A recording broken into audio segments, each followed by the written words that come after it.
Hey everyone, Jody Avirgan here. On Sundays over the course of the summer, July and August, we're going to be bringing you some of our favorite episodes from the archives. You're still going to get brand new episodes on Tuesdays and Thursdays, but we're giving ourselves a little bit of a break on Sundays, running a previous episode. It's still from around the same date, so it will still hook in that way.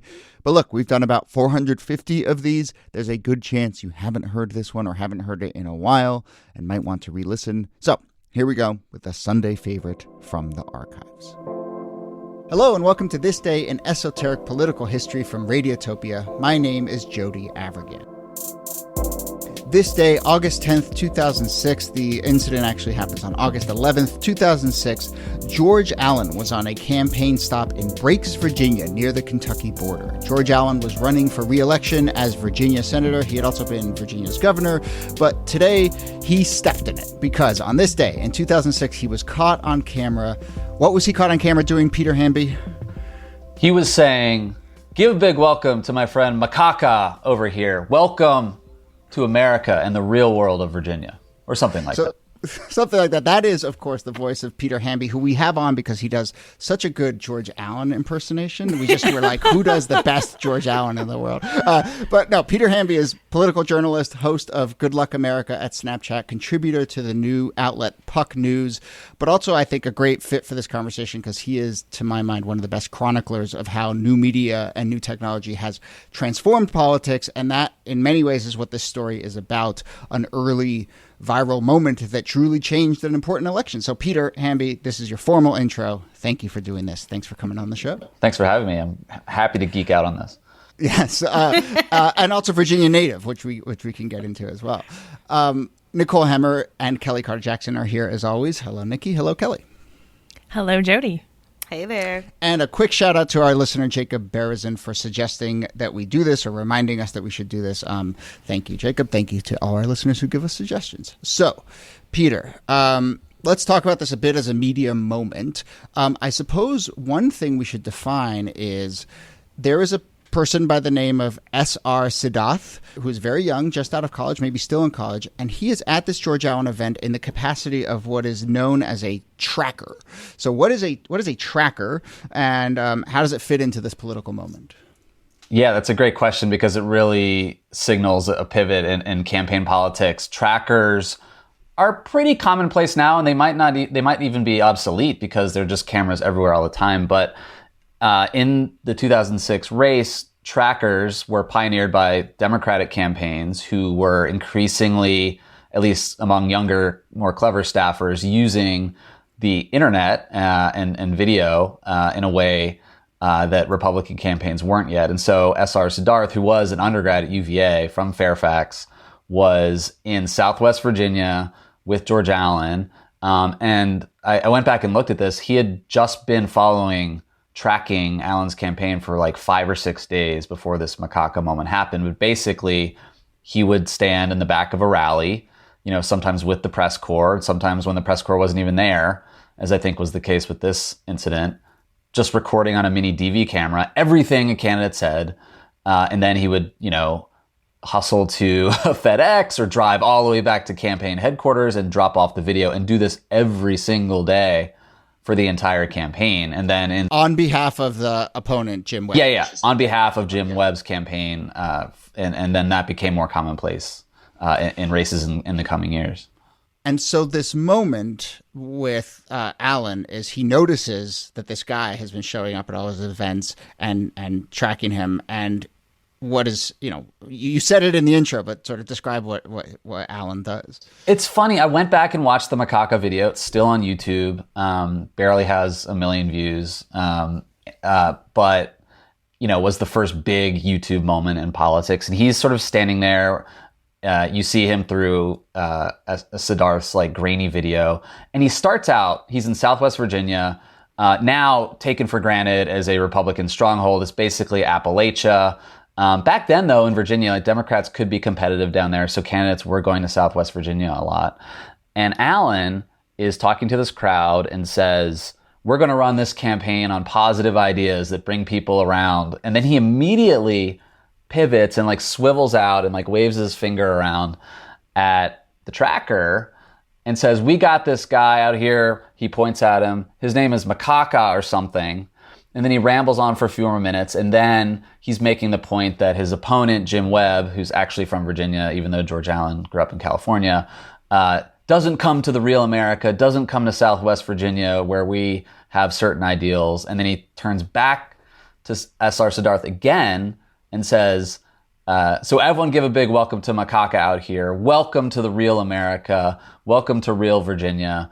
And then that's the clip. And the Webb campaign basically clipped that and shipped it out in an email to political reporters a few days later.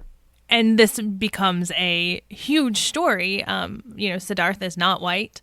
And this was, Macaca was not a word that most people had heard, but it was quickly revealed to be used as a racial slur. And so it puts the issue of Allen's racism or this racist comment at the center of the general election. And it's not just that he said it, but that there's tape of it. And so that tape gets played again and again, which helps to cement this moment and this image in the minds of voters. Yeah, it was really interesting. I was working at CNN at the time. I was working on a show as a producer on a segment about the internet and politics, which was really treated as a funny little trinket on the side at the time by CNN and establishment politics. The internet, I mean, not central to the way it matters in politics now. And that segment I worked on got killed all the time by producers because they were like, we don't have time for this. It's just the internet. But then because this was video, it was perfect for cable. It was perfect for Washington cable specifically. And there was a debate inside CNN that I remember. I was pretty junior at the time, but we had pretty rigorous like standards and practices in the legal department. And it was like, can we verify this video is real? We don't even know, because it was YouTube, and this was a year after YouTube was invented, and the brass and the older folks at CNN just didn't get like this thing, even though it obviously looked credible. And so once it got approved, it was looped over and over and over and over again. And then, Macaca, it was interesting too. The word itself wasn't like commonplace as a racial slur. And I remember being at CNN and people were Googling it and didn't know what to do. And like, we kind of waited till the Washington Post wrote their story the next day to like use their definition of it. But it just sounded like something a like rich white guy would say in private at a cocktail party, right? It reminded you of like your racist aunt like swilling champagne or something at a party. That's what it sounded like. And then to what you just said, Nicole, that race, the Webb-Allen race, that was a Democratic year in the end, but it started out, Webb, was an underdog. He was trailing by 8, 9, 10, 12 points in the polls. Virginia wasn't yet what it is now, which is basically a purple to blue state. It was still back and forth between Republicans and Democrats, and mostly Republican. But then that video just started to call attention to this race. And as people peeled back more layers about George Allen, all of these other sort of racist things came up. He wore a Confederate flag pin in his high school yearbook. When he was governor of Virginia a few years earlier, he replaced the only black board member at UVA with a white board member. He passed like a Confederate heritage proclamation. And so, if you're a female suburban voter in Northern Virginia, you're like, wait, this guy? And then the race got much closer after that video went, viral, and the way videos went viral back then. Yeah, I think it's interesting to me how everything got just sort of hyper racialized, but not only that, how he said it twice. He sort of does it as a throwaway, and it's not clear if he's like referring to him as a name or as a name for a name. Like, it's just not clear. There's just a lot of ambiguity about that. So but I also think that given the moment in which he says it or sort of throws it out there, if this had happened in any other moment, would this have been so controversial? I'm not sure. I don't, in some ways I say, maybe it gets tucked under the rug, or maybe it gets exploded and he gets canceled, and then that's like the whole, thing that happens. First of all, the other angle here is that George Allen grew up the son of a rich NFL coach, went to high school in Southern California in Venice. Like, and was at this rally in Southwest Virginia telling someone who was born in Virginia, even though he was of Indian descent, his parents were immigrants, but he grew up in Fairfax, went to public schools in Virginia, went to UVA, and this guy is on stage in Southwest Virginia pretending to be, just one of the folks, pointing at this actual person from the Commonwealth. So there's that. And then, I tend to think that this wouldn't be as big a deal today. I mean, one, the internet angle to it made it new and interesting and different for the press. And two, there was just more of pre-Trump, there was just, there were more boundaries in politics and more norms. I hate that word, but, and today, Republican members of Congress say things like that all the time. Republican activists are on camera saying things like that all the time. And even if they do rise to the level of controversial, there have always been 24-hour news cycles, but this just, goes into the ether after a few days. Back then, local media was more robust, so you had reporters following these people around in states during campaigns and asking follow-up questions and digging up new angles. There were more, I hate to say this, more enterprising national journalists who would back then spend the time going to, look into Alan's background. And now we live more in a journalism take culture where people aren't really leaving their desks and following these candidates around and asking questions and digging into their past. And so, I think it was just harder for Alan to overcome this, especially because there were more scandals that came out later in the race that helped drag him down. And we've seen just in recent years people willfully mispronounce Kamala Harris's name. I mean, this kind of stuff is happening. Politicians are still playing with this, I would say intentionally, but winkingly, in the way that I think Alan was. Yeah. The difference, though, and I think is so fascinating, is, that you could potentially make the case that Alan didn't really know what he was stepping into, that this whole world of trackers was new, this whole, that in his head, he maybe still thought, oh, this is a small event where I can be a little freer, and I can let my inner, racist come out a little bit. And then, he quickly learned the lesson. And I'm curious, Peter, what kind of lesson did this incident teach to other politicians?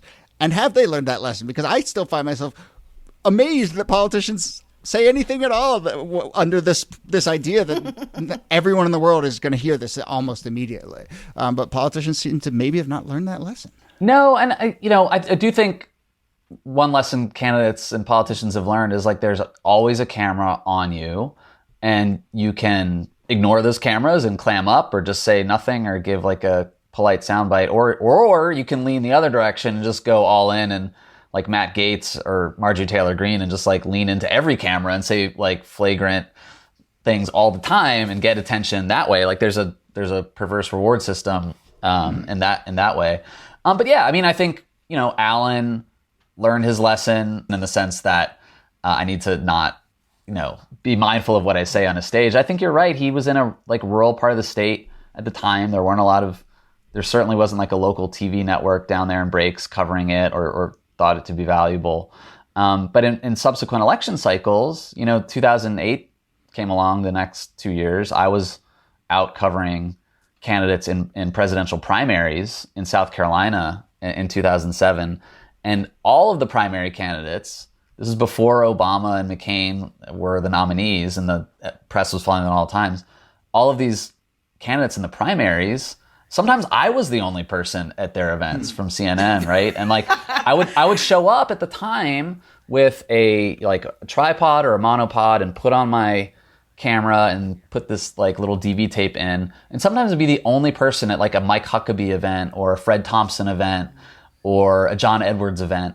And if they didn't recognize me, they'd be like, "Who are you?" It was already getting in the bloodstream that these young, sometimes unpaid staffers or volunteers were going around with these little cameras, and it just made them a little more cautious. And there's just such a guard up now between campaign staffs, political staffs, and the press. They don't need reporters anymore. In fact, they are a nuisance. And this just made them even more paranoid, I think.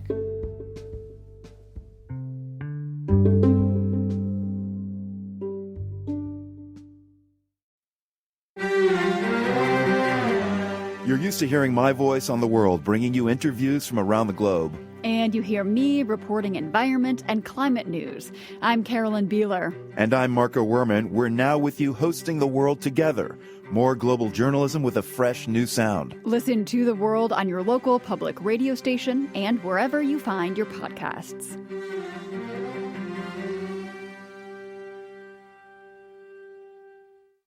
I think about, like oftentimes when you've got the hot mic and you think you're not on, and then all of a sudden you say, whatever you think won't be heard.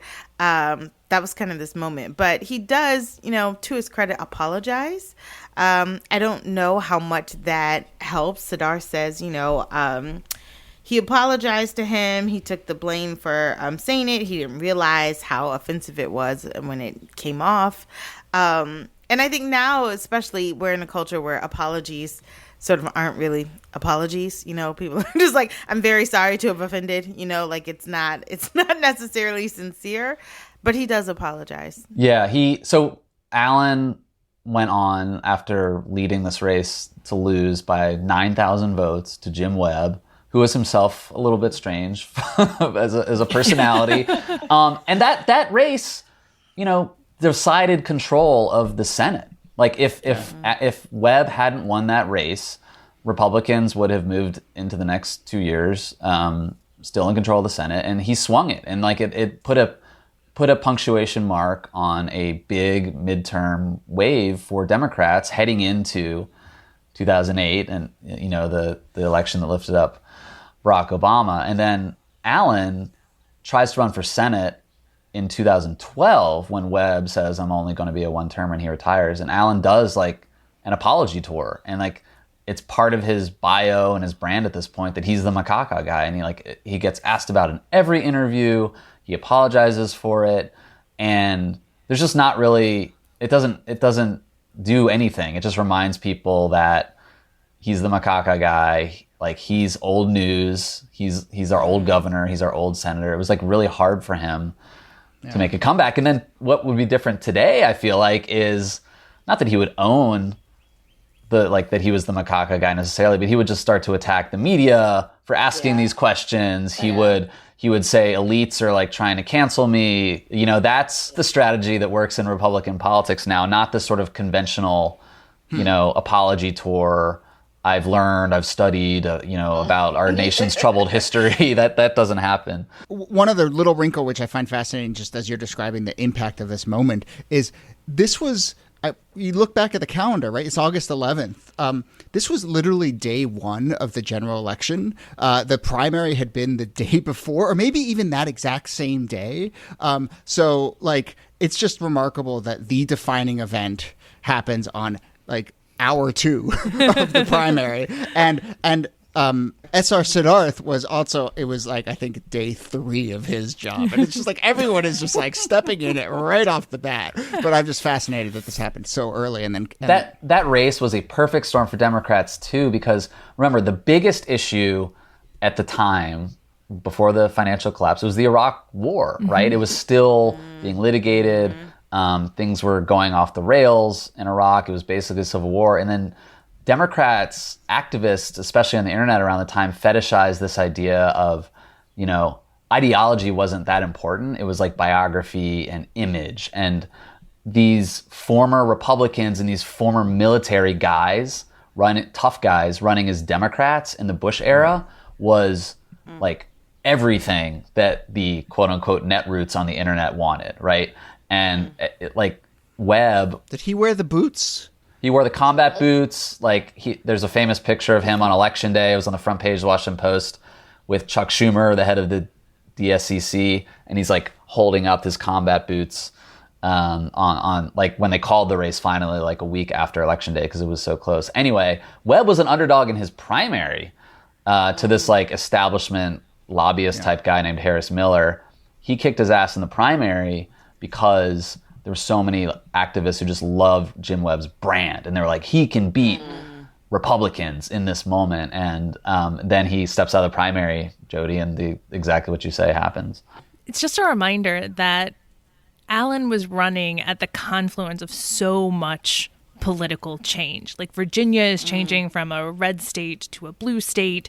The tolerance for racism in politics had taken a real turn in just the decade before that, right? Because as governor, he was able to embrace the Confederacy and Confederate heritage and all of those ideas, and that becomes a problem for him. And then the media change on top of that. Like, it's just like everything was shifting, and he was on the wrong side of every single one of those shifts. You're exactly right, Nicole. That's so interesting. That's why I love this race. It's just like there's so many different threads to pull about politics, media, the internet, racism, our political culture.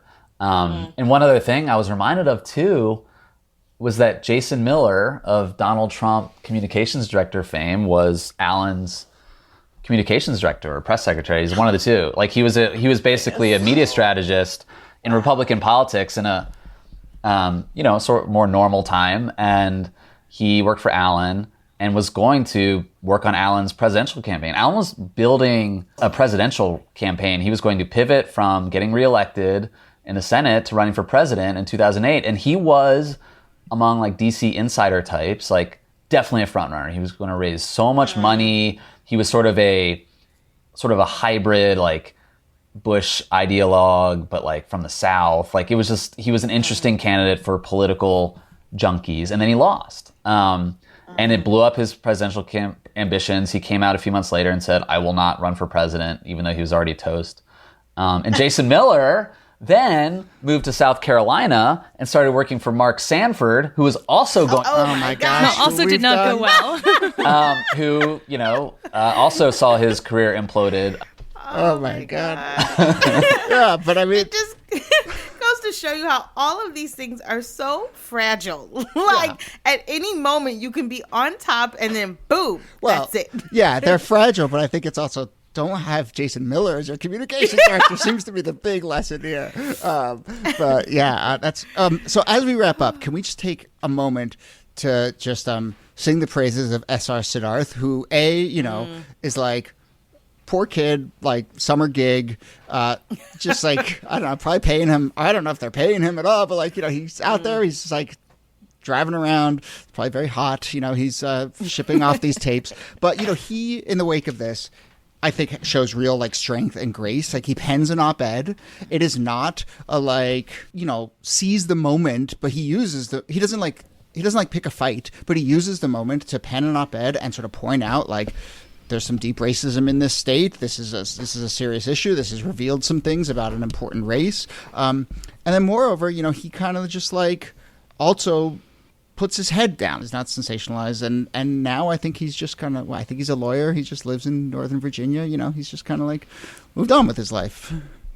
Not to sound like a curmudgeon here, but I do think, today, if a young person in politics got that kind of attention very quickly, not all of them, not everyone, but they would love the clout. They would love the followers. They would try to spin it into, a career. And restraint is something that's lost in our internet culture, and the ability to like accept an apology sometimes, or even in politics, like it's addictive. Like you can get, if you're working on campaigns, you're working in political media, you're always seeking that next like adrenaline rush from breaking a story or like being on a winning race. And, for someone to like do it for a campaign cycle and just be like, okay, cool, I'm done. I want to go do something else is kind of cool. The other interesting thing is that he was at UVA, and Larry Sabato, who we all know is like a pundit guy in the political press, has a hard to get into political science class at UVA, and he still does. And to get in, you have to write an essay. And I remember S.R. Sidarth, like in his junior or senior year, his application for Larry Sabato's class just said, I am Macaca. That was it. And because it was just obviously so famous in Virginia politics, he got into the class, and Sabato like later said he was just like one of his favorite students. He was just very smart, thoughtful guy. But that was his 3-word essay. So I am Macaca. If you're ever going to use your moment of fame, That's right. Use it to get into Larry's to class. work for you. Forget Instagram. Forget TikTok. I'm getting in this class. Yeah, My cloud is poli-sci 401. Our two professors here love that for sure. All right, well, that brings us to the end of the episode. This has been really fascinating. Peter, thank you so much for doing this. You host the show on Snapchat, and you have Puck News. I will also give a shout out to this book. Sorry, was it a book or was it like an ebook? The Twitter. Oh, that was I did a fellowship at the Schwarzschild Center at Harvard. It was basically a study, should have been a book because it's so long, about how Twitter sort of ruined or disrupted political journalism. But it's called "Did Twitter Kill the Boys on the Bus?" and it is actually really great and still worth revisiting. So, thank you so much for doing this. Thank you, guys. Nicole Hemmer, thanks to you as always. Thanks, Jody. And Kelly Carter Jackson, thanks to you. My pleasure. This Day in Esoteric Political History is a proud member of Radiotopia from PRX, a network of independent, listener-supported, artist-owned podcasts.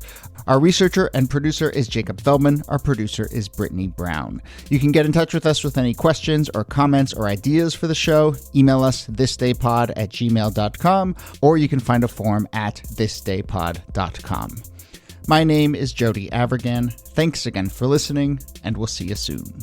This fella here over here with the yellow shirt, Macaca, or whatever his name is, he's with my opponent. He's following us around everywhere. And it's just great. We're going to places all over Virginia.